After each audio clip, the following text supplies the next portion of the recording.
Hello, everyone. Welcome to yet another episode of the Smashy Business Show. And we have a lot of smashy news. I just realized smashy means excellent, somewhat. That's the meaning. So, yeah, we have a lot of excellent news, especially for startups.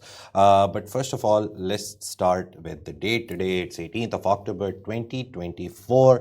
And GITEX is happening. Today is the last day of GITEX. Finally, the Dubai residents will be happy that the traffic will die down a little and starting Saturday, Sunday, and then onwards. Yes. But we'll have a lot of more events, so keep up with the traffic, I Stay guess. tuned. Yeah. Stay tuned with RTA and the traffic, of Yeah, course. but Yes. again, RTA is doing a good job. We always mention it because they are doing a good job of managing everything.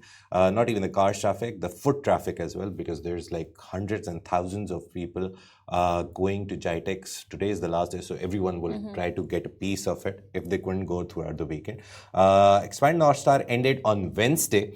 That was one part of the GITEX, which was done by Dubai World Trade Center and Dubai Chambers. It's basically GITEX is a private event, and the Dubai government then made their own event under the banner of GITEX, and that's called Expand North Star. That finished on Wednesday, and the most interesting thing that I could find throughout the press releases. You told me about it. Yeah. I want Apart you from to... all the announcements, 1,800 startups, 70,000, all these things, there was this one thing that Farah will tell you. I think, you know what? I will be saying it, but then you should say it again because I think you're better at explaining. You told me that a quote was said that the media is changing and that we should know Spanish, Chinese, Arabic, and also coding. Yeah. So Sir Martin Sorrell, basically, he is the founder, chairman, head of S4 Capital. S4 Capital is a very big media giant. They run Monks in the UAE. Monks handles some of the biggest names in the industry. Their advertising, their content, everything. Sir Martin Sorrell's words, like after like 30, 40 years of media experience, he is finally saying that media planning and buying will change. People, nearly 250,000 people will lose their jobs because the system that is right now in place has a lot of inefficiencies, and it also has a lot of things which are wrong, like misinformation, disinformation, wrong information. So yeah, this is happening, coming directly from Sir Martin Sorrell. And again, as far as I learned 3 languages. This is, by the way, like, I didn't want to know that we're going to be losing our jobs because, like, you know, like initially when AI, Richard knows this, I fear AI because I have this fear of like they're going to take our jobs. No, AI, I don't think AI will take our jobs. I always have this belief that AI is a good thing. AI is better for our world. Why? Because AI will help us do the menial tasks, the basic useless tasks. Yes, but here you said that 250,000 jobs will be disappearing in 2 years. Yeah. What are the jobs that are going to be disappearing? It's mainly from the media because we've seen that usually you needed like a whole crew to shoot a video. Now AI can do like nearly 70-80% of the work. You just need like 10 or 20% of the work. So those people will lose the jobs. So either those people upskill themselves, get better at using AI tools, or be more creative, bring some creativity, some form of creativity, which AI is still not capable of.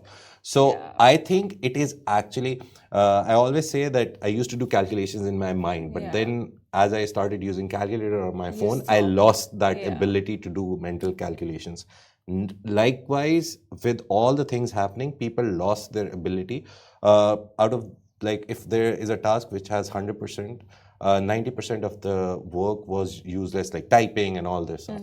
ChatGPT made it easier. So now you can utilize that time to be more creative. So it's good for humans. So will you be learning Spanish and Chinese?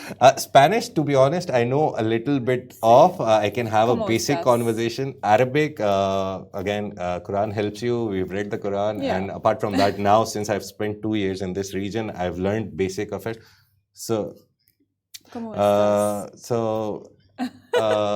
my producer is saying, tell Farah Amlaye. What does that mean? What? Amlaye. Amle? Amlaye.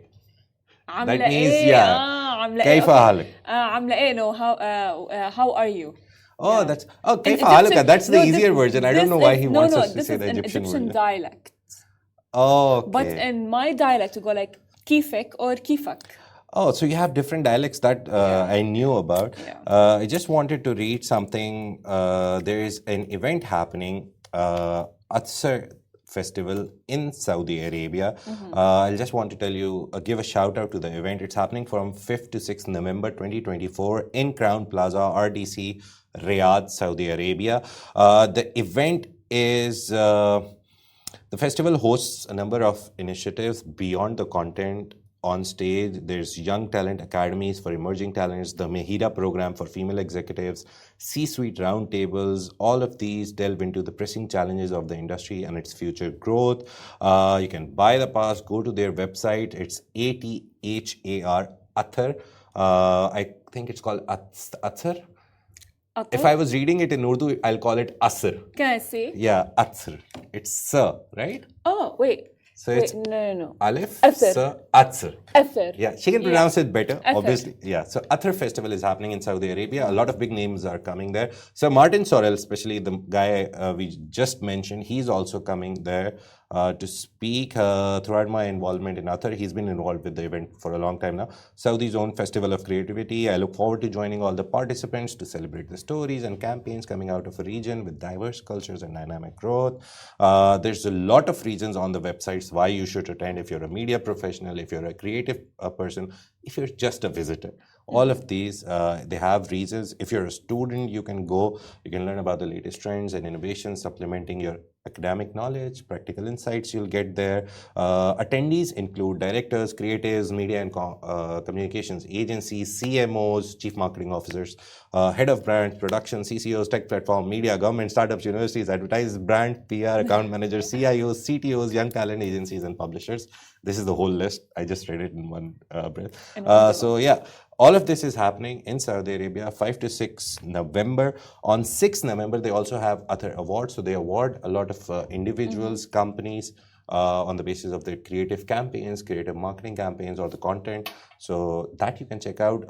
The nominations have closed, unluckily, but the shortlist is now there. You can see who has been shortlisted. And then there is Young Talent Academies, which happens from 3 to 6 November, 3, 4, 5, 6, 4 days. So the main event is 5 to 6, 3 to 6 is Young Talent Academies, and 6 November, there's Athar Awards. So this is about the Athar event that is happening in Saudi Arabia. Do check it out. Do go to their website, atharfestival.com. Apart from that, let's move on to the main stories. Main stories are a lot about startups today. Yesterday, it was more about the AI version of whatever was happening in the world. Today, it's startups. The very first story that we have is about Saudi Venture Capital. It's a company which comes under the SME Bank of Saudi Arabia. They've invested $15 million in the Saqr fund. Now, Saqr fund, in very short words, is a fund which has a target of getting $90 million in their fund. And then they'll use those to give money, obviously give capital help to startups in Saudi Arabia. So this is a very good venture coming, this is a very good move coming from Saudi Venture Capital. The fund aims to raise 90 million, as I said, and they're mostly focusing on the early stage startup, which are in the idea phase or which are trying to develop a product or service. So they're mostly investing in that. They're not going towards the main big players like Tabi or Tamara in Saudi Arabia. So investment will focus on Saudi Arabia and the wider MENA region with a sector agnostic approach. The sectors that they're focusing on is mostly fintech and health sector. Well, of course, now, why is this investment important? Of course, we do see a lot of investments are going to be happening. Now, first of all, I want to start with a point that we have talked about yesterday, before yesterday, and every day. Before, yes, and every single day, which is because it aligns with its vision for 2030. Yeah. You know what I mean? Because by backing the Saqr Fund 2, the CVC is contributing to Saudi Arabia's Vision 2030. Of course, because with such big investments, they do nothing but only foster innovation and entrepreneurship across the kingdom.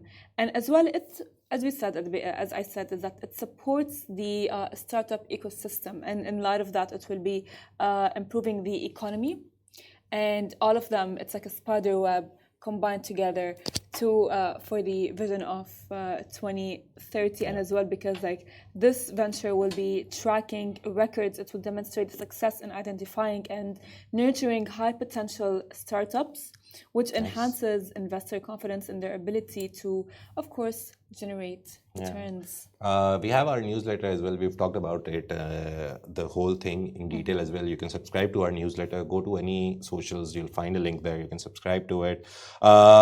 There are some facts I would like to tell you about the Saudi startup environment in 2024, like 9 months of 2024 that have been passed. The first half of 2024 saw $412 million invested in Saudi startups through venture funding.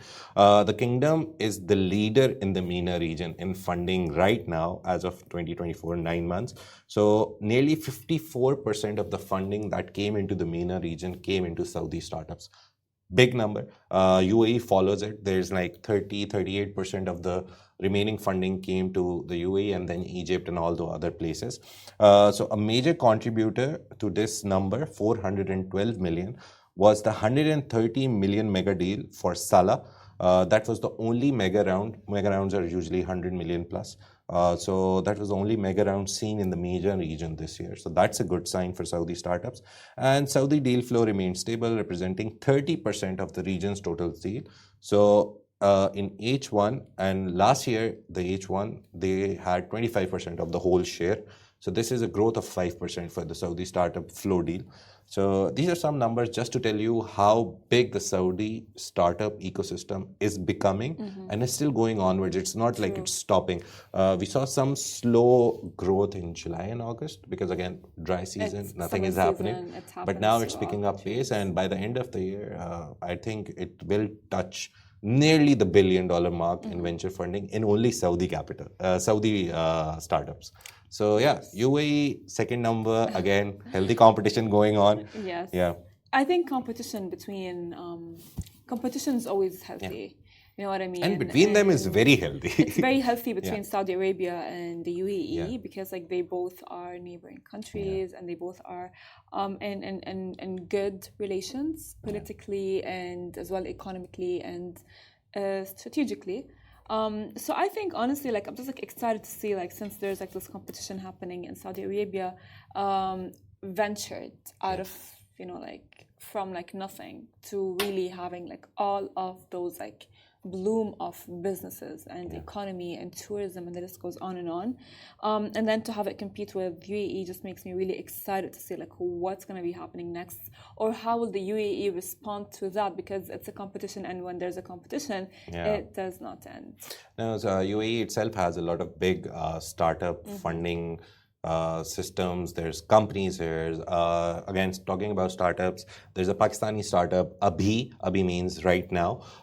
It's a fintech startup. They recently got funding from two UAE-based venture capitalist firms, Shuruk Partners, and the other one, I forgot the name, Uplift something. But they got them from two UAE-based startups. So that Pakistani startup is now expanding in the UAE. So that's a good sign. Again, that UAE is looking not inside only, it's looking outside. If it sees anything that is being done in any other country, they want it to come to their area as well. And obviously, it makes their ecosystem better. 100%. So that is one investment that happened. Apart from that, let's talk about Rabbit first, and then we'll go to Chris Fade because in the order we have Chris Fade, but let's talk about, since we're talking about startups, it's a nice segue. So Rabbit Mobility is an Egyptian startup. So we've talked about UAE, we've talked about Saudi. An Egyptian startup raised $1.3 million to power expansion across Egypt. They're trying to expand in their country, and they're also targeting North Africa region. So it's a micro-mobility startup. It's not a normal, it's not like a new idea. We've seen a lot of micro-mobility startups in the UAE as well. Again, go to the newsletter. It has the competitors, and we'll also talk about it on the show. But it's Egypt-based micro-mobility startups, e-scooters, think e-scooters. Rabbit Mobility, the funding round was led by 500 Global and Untapped Global. I remember both of them are American companies. So they've invested in an Egyptian startup. That's again a good sign.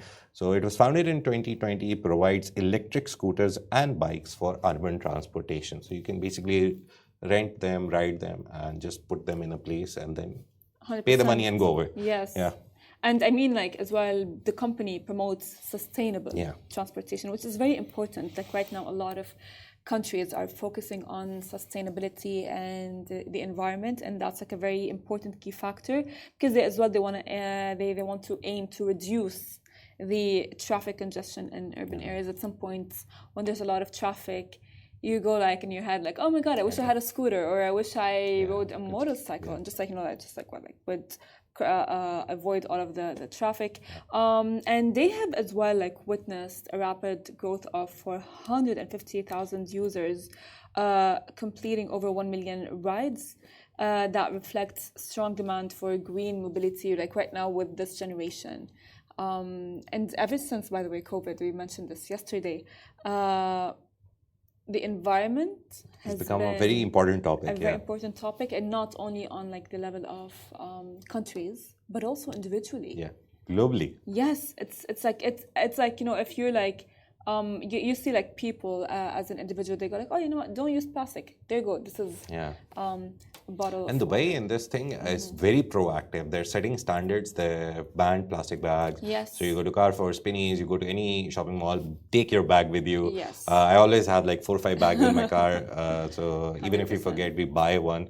But that's like the good idea is that don't use so much plastic, because usually plastic bags, they end up in landfills, they're not recyclable. Problem for the environment. Talking about Rabbit Mobility, we should talk about their competitors as well. I found 2. One is Phoenix. We did a story on it, that it's pivoting from e-mobility services, micro-mobility services, towards e-commerce. Now they're using those to deliver stuff as well. They experimented with that in Abu Dhabi, Reem Island. I was reading the story, so it was some new name for Phoenix something. So they tried to experiment in Abu Dhabi, in the Reem Island area. It was successful, but they didn't. I don't know why they didn't continue it or expand it. They're in Turkey, they're in Egypt, they're doing good in those areas.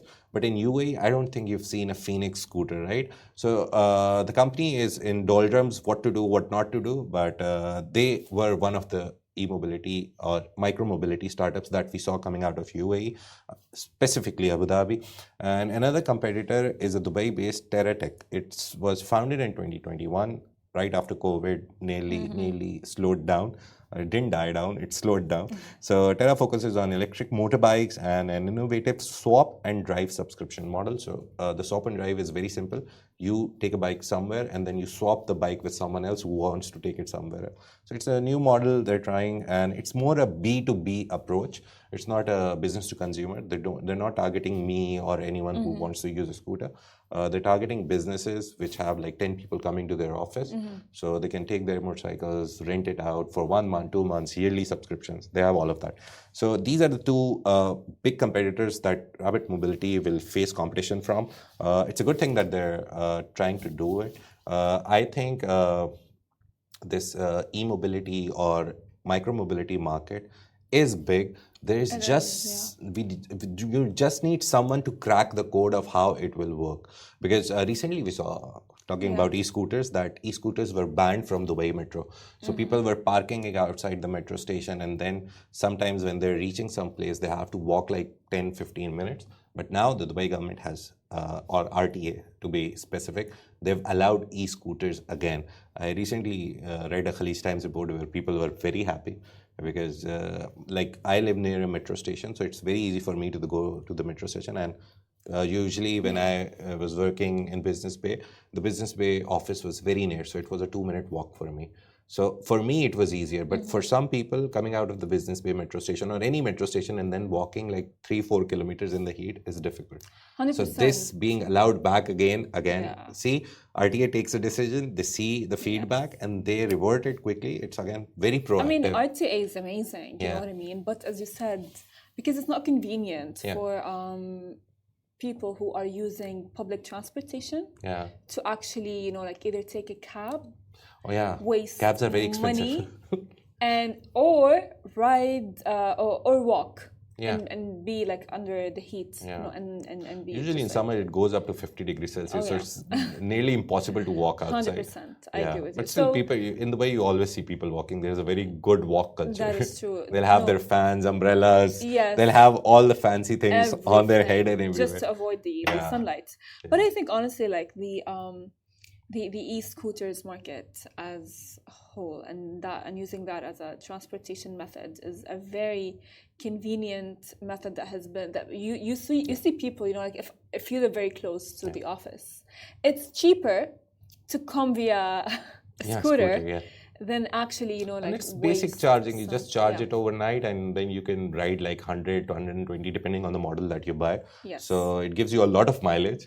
Has normal speed. It doesn't go above 30 kilometers, so it's safe for pedestrians as well. I remember there was this ban in some area in Dubai where e-scooters were banned. I don't know the development on it, if they're allowed again in those areas. I guess it was JLT or JVC, but they were banned because they were causing a lot of problem for the people who were walking on the sidewalks. I mean, so yeah, the only thing is be careful when you're driving it. Wear your helmet, wear your vest and everything, and also take care of the people that are walking 100%, you know, just like make sure not to drive it on highways. Because I remember around like 2 years ago, when, you know, like scooters were like the hype and everyone, you know, wanted a scooter and everything, and it was really cool, really nice, really fun. However, my dad was driving around the highway and he literally saw a guy with a scooter, and he could have like he put his life in danger, and it's not only his life in danger, it's his life and as well Everyone's the life of the life, driver in danger, One because bad accident can cause a whole wreck. 100%. Okay, let's move on to our last story. Very less time left. We talked a lot about startups today. Chris Fade, one of the most famous person you'll see in the UAE. He's everywhere. He's at every event. He's the MC everywhere. So he's like the go-to person for MC. He has a brand which is called Fade, which is a snacks brand. Chips, drinks, everything related to snacking. He's built it. Now he's come up with a protein bar. So basically the protein bar boasts that it is the first made in UAE protein bar, and it took 2 years to perfect the like taste and recipe and everything and packaging. So it's 221 grams of protein, 210 calories, 1 gram of sugar. That's what the pamphlet says. I haven't seen the protein bar till now, but I will see it. And it is designed to provide high protein with low sugar. So there's a lot of international brands you see in all the supermarkets that you go to. But Chris Fade is saying that this protein bar is made in UAE. Now let me tell you something. I'm a person who I work out all the time, and I eat healthy or I try to be healthy most of the time. However, of course, you know, I do crave sometimes something sweet.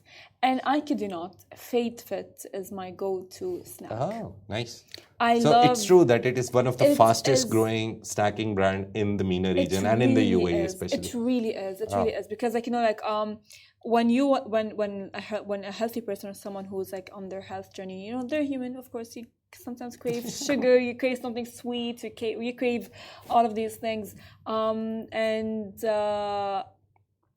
if there's like a choice of having the same some healthy taste, chocolate or something the same taste but with better health benefits, it's we also have the something I'm gonna products go in to. our pantry. We do. I mean, you all the time at see Augustus me. Media. If you ever visit, you'll have Chris Fade's chips and all that stuff there as you well. will see me all the time, like taking like one Fade Fit, and I'd be like, one so Fade Fit for basically, me. the brand story is very interesting. Chris Fade founded it in 2018. The brand emerged out of his personal journey towards healthier living. So the brand started as a solution to the lack of affordable nutritious snacks for kids and families. So it's kids friendly as well. So he initially offered protein snacks, energy drinks.